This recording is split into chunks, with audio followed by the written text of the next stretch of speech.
Hello friends, आप देख रहे हैं अमृत मिंथन। तो फ्रेंड्स, अगर आपको वीडियो अच्छी लगे तो प्लीज़ वीडियो को लाइक और चैनल को सब्सक्राइब कर दीजिए। यहाँ पर देखते हैं कि नताशा जी बेहोश पड़ी हुई होती हैं और तभी बीजी आती हैं और कहती हैं कि नताशा तुम कैसी हो, ठीक हो ना।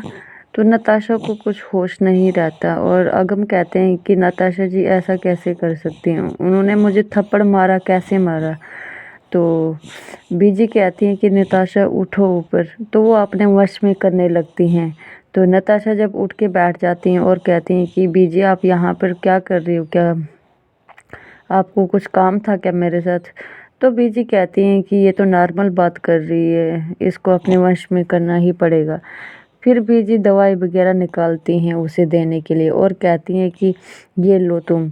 फिर उसके बाद अपने वश में करने के बाद कहती है कि नताशा अब तुम्हारा वक्त आ गया है जाने का, और जाओ तुम ये खंजर उठाओ और अपने सीने में घोंप दो। तो उठती है नताशा और कहती है कि हाँ मेरा वक्त हो गया अब जाने का।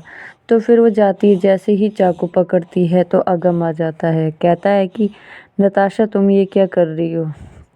तो बीजी भी तभी कहने लगती है कि नताशा मत करो, ये सब मत करो, रुक जाओ, तुम ऐसा क्यों कर रही हो। तो नताशा कहती है कि अब मेरा वक्त आ गया है जाने का। तो फिर बीजी उसको हाथ में से चाकू छुड़ा के उसको बेड पर लेटा देती हैं और कहती हैं कि बेटा तुम्हें रेस्ट करने की ज़रूरत है, सो जाओ। तो अगम को कुछ डाउट होता है कि ये तो कोई कुछ न कुछ तो कर ही रहे थे इसके साथ, वरना वो अपनी जान क्यों लेगी। तो ये सारी बातें कहने लगता है वहाँ पर। तभी यहाँ पर आ जाती है अमृत और कहती है कि मैंने यहाँ से किसी की चीखने की आवाज़ सुनाई दी थी, क्या हुआ था यहाँ पर।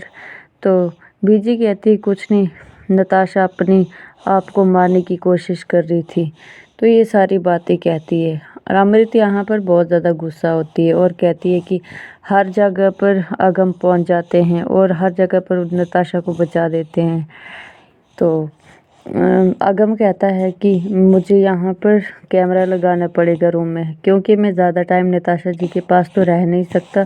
कैमरा लगाऊंगा तो उसके बाद मुझे सब पता चल जाएगा कि इनके साथ अंदर क्या होता है। और फिर बबली को कहता है कि ठीक है, तुम आज रात इसके रूम में ही सो जाना। तो बबली कहती है कि ठीक है। फिर यहाँ पर अपने रूम में आती है अमृत और कहती है कि अगम इधर आओ, ये देखो मैंने आज एक नया मंगलसूत्र लिया है, तो इसे पहना दो। तो अगम कहता है कि ठीक है।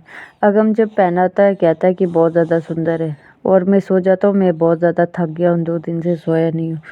तो अमृत कहती है कि ठीक है तुम सो जाओ। तो कहती है कि तुम तो ऐसे मेरे हो नहीं सकते जब तक मैं उस नताशा को मार नहीं देती हूँ। तो बहुत ज़्यादा गुस्सा करती है नताशा पर। फिर अगम यहाँ चले जाता है तेज के पास और कहता है कि तेज मुझे माफ़ कर दे, मुझे पता है कि तुम ऐसा नहीं कर सकते, लेकिन जब मैंने नताशा जी की आंखों में आंसू देखे तो मुझे बहुत ज़्यादा गुस्सा आ गया। तो तेज कहता है कि क्यों, तुम्हें क्यों उसके ऊपर मतलब तरस आता है क्या, कौन लगती है वो तुम्हारी। पहले तुम अमृत के साथ शादी करने के बाद अब नताशा के बारे में सोच रहे हो तुम, क्यों, क्योंकि वो अमृत से ज़्यादा अमीर है इसलिए। तो तभी अगम कहता है कि नहीं ऐसी कोई बात नहीं, मेरी बात समझने की कोशिश करो। तो तेज कहता है कि तुम्हारी सलाह लेने की कोई ज़रूरत नहीं है, मुझे पता है कि मैंने क्या करना है और मैं अपने दोस्तों को कैसे रख सकता हूँ, तुम्हें नहीं ज़रूरत है। तो यहाँ पर अमृत कहती है कि बीजी हो गया काम क्या। तो बीजी कहती है कि नहीं, वहाँ पे तो बहुत ज़्यादा ज़रूर